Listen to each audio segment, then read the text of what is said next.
Hemos llegado a un momento en la historia de José que es un momento conmovedor. De alguna manera también creo, pastor, que para los hermanos de José fue un momento aterrador, si puedo decirlo de esa manera. En principio no supieron cómo reaccionar y cualquiera en la posición de ellos no hubiera sabido cómo reaccionar. Pero vamos a ir a la lección de hoy. Yo soy José, vuestro hermano, y para eso vamos a pedir la dirección de Dios. Querido Padre, gracias te damos porque tú has sido misericordioso con nosotros mostrándonos estas lecciones a fin de que nosotros crezcamos espiritualmente y podamos cambiar en nuestro carácter, porque tú quieres transformarnos. Ayúdanos a extraer la lección de hoy en el nombre de Jesús. Amén. Pastor Dani Perla, hoy nos toca leer el capítulo 45 de Génesis y como es un capítulo bastante extenso también, como lo que hemos estado estudiando, la historia es un poco extensa, me gustaría que usted nos ayudara a ir viendo los elementos esenciales de este capítulo, comenzando con esta revelación que hace José a sus hermanos de su identidad, algo que seguramente dejó a sus hermanos en un shock tremendo en ese momento. Definitivamente. La última palabra que habíamos leído o que se puede leer del capítulo anterior, o sea, el 44, es la palabra padre. Cuando ya los hermanos de José mencionan a su padre, ya José ya no soporta más y entonces él hace esa autorrevelación y lo podemos leer, creo que podemos leer los primeros 3 versículos del capítulo, o más bien, vamos a leer los primeros 4 versículos para continuar comentando esta interesante historia. Del capítulo 45 de Génesis, donde estamos, dice acá, no podía ya José contenerse delante de todos los que estaban a su lado y clamó, haced salir de mi presencia a todos.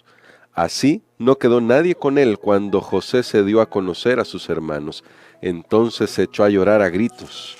Lo oyeron los egipcios y lo oyó también la casa del faraón. Y dijo José a sus hermanos, yo soy José, ¿vive aún mi padre? Sus hermanos no pudieron responderle porque estaban turbados delante de él. Pero José les dijo, acercaos ahora a mí. Ellos se acercaron y él les dijo, yo soy José, vuestro hermano, el que vendisteis a los egipcios. Muy bien. Saben que es bien interesante porque recuerden que José tenía 17 años de edad. Así es. Cuando él fue vendido como esclavo a este grupo que iban ahí de ismaelitas que iban para Egipto, 17 años de edad.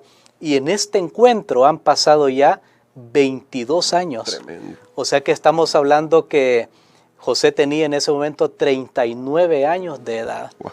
Pasaron 22 años para que él pudiera revelarse a sus hermanos quién era, porque recordemos que había habido un encuentro anterior, pero él todavía no se había manifestado quién era. Así que el tiempo pasó, realmente era un tiempo grande y la promesa de Dios se estaría cumpliendo 22 años, o más bien se estaría cumpliendo pues pasado más de 20 años desde que él tuvo que abandonar su tierra. Ahora bien, José le dice, yo soy José. Yo creo que sus hermanos quedaron en shock. Sí. ¿Cómo José? Pero ellos jamás podrían haber imaginado que ese que los había atendido, que era el principal en Egipto después del gran faraón, era su hermano que ellos habían vendido tan vilmente. Y claro, también podía ser algún tipo de engaño, pero José le pregunta, ¿vive aún mi padre? Dice, sus hermanos no pudieron responderle porque estaban turbados, o sea, se quedaron mudos. Ellos no tenían palabra. Con miedo tal vez. Y con temor, por supuesto. Sí. José vio la reacción en la cara de ellos, pero José entonces les da como una señal para que reconozcan que realmente él es. Sí. Y les dice, vuestro hermano, el que vendisteis a los egipcios. Esto no lo sabía nadie más. Era un secreto. Era el mejor secreto guardado para ellos. No había nadie más que se había dado cuenta de esto. Por más de 20 años ellos habían estado guardando este secreto. no habían confesado su pecado. Su padre tampoco lo sabía. Ahora José les da esa pista. Ustedes me vendieron a los egipcios. Ahora los hermanos ya no tienen ninguna duda. Si nadie más sabía eso, definitivamente este era José, su hermano. Este era José, su hermano. Y aquí nosotros podemos ver realmente algo que es necesario para un principio espiritual que podemos extraer de esto, que es la confesión, el arrepentimiento. Tienen que decirse las cosas tal como son. José no anda con rodeo, no, que ustedes jugaron una broma y pues sin querer me vendieron. No, José les dice claramente, ustedes me vendieron. Ya él hace esta declaración y creo que cuando se tiene que arreglar una situación, un conflicto, sí hay que poner la verdad, sí hay que decir la verdad, por supuesto de buena manera.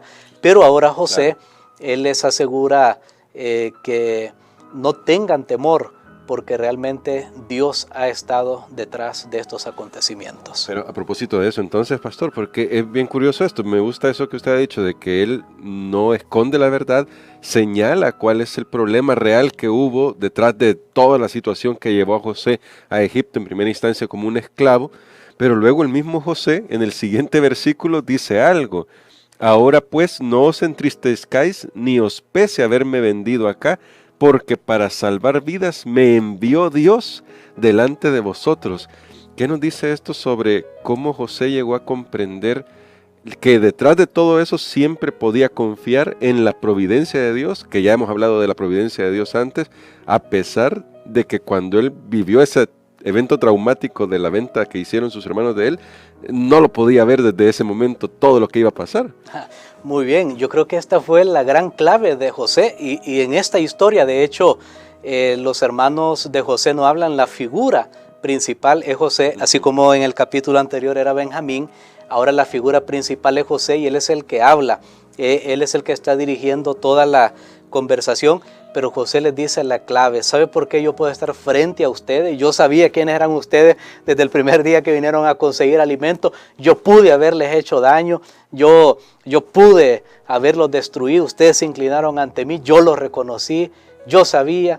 Ahora, ¿por qué José no tomó venganza? ¿Por qué José tuvo la capacidad de perdonar, de sobrevivir en Egipto también ante las tentaciones que ya vimos anteriormente, ante las crisis también que le vinieron en Egipto? ¿Por qué? Y era una sencilla pero gran razón, porque sabía que Dios estaba con él. Amén. Y saben que a partir de aquí, de este capítulo, hay 7 ocasiones en las que José, hasta el final del libro, en las que José declara que Dios ha hecho eso y lo que Dios hará por el pueblo. Y el número 7 nos recuerda a la creación.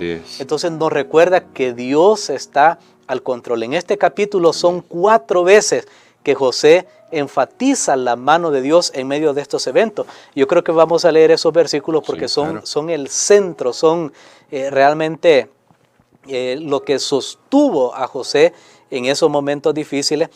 Ya lo leímos uno, que es el versículo número 5, que se leyó, y luego los versículos del 7 hasta el 9.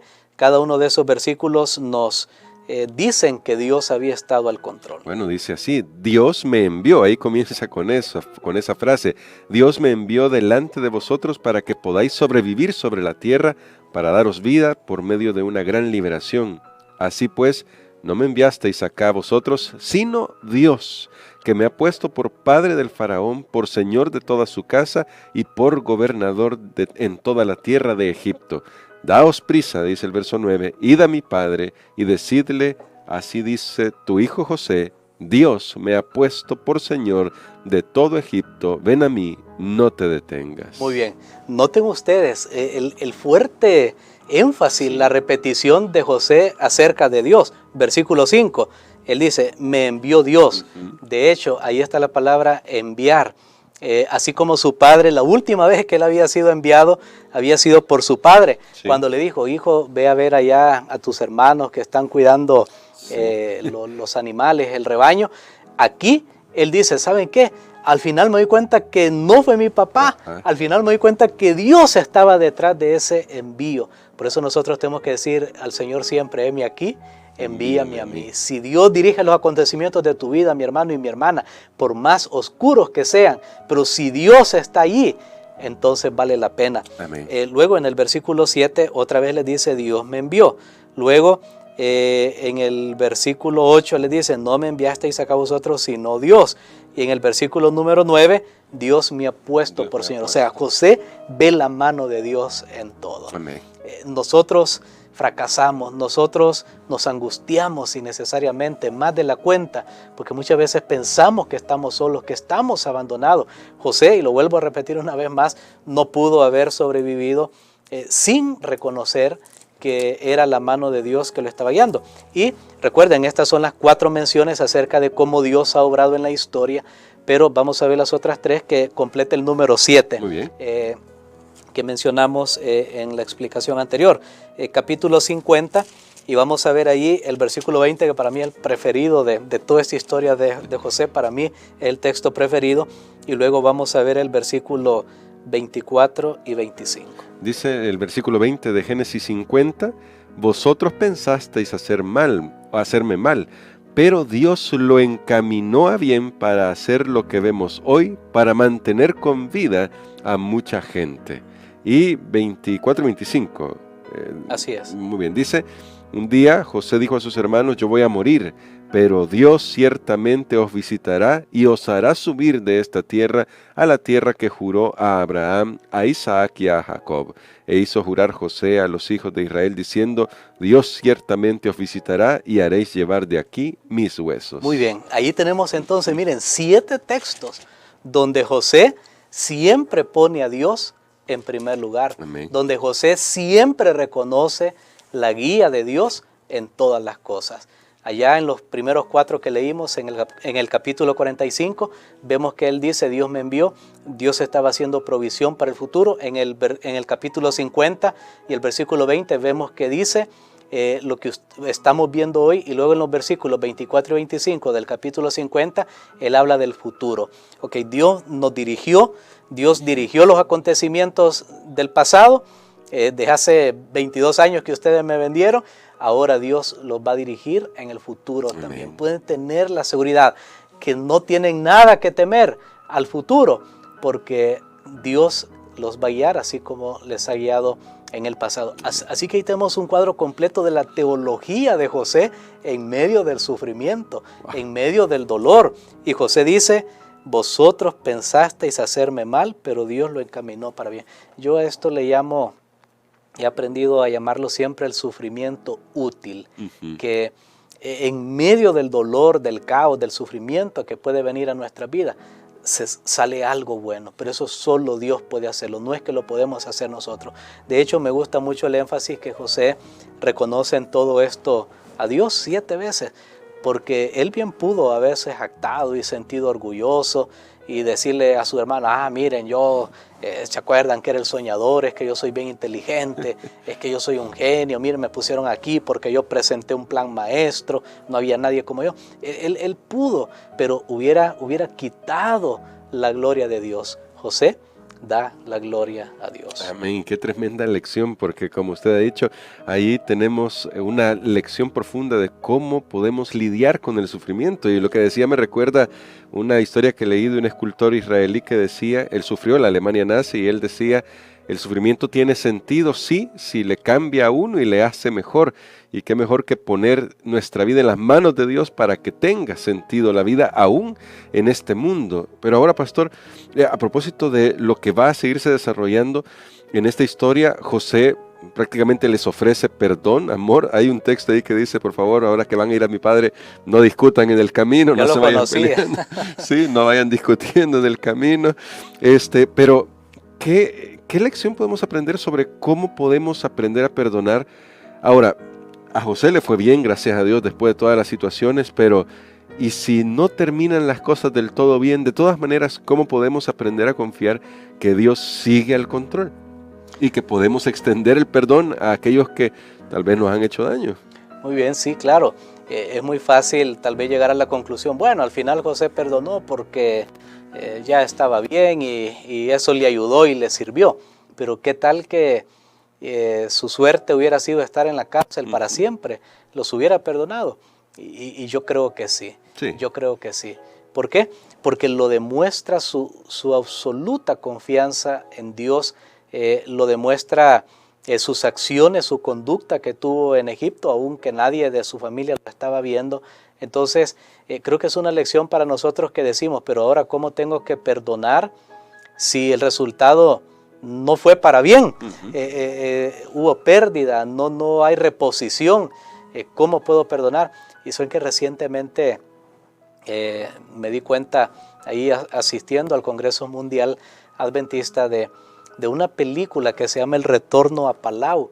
Esa película que fue este año fue transmitida al público.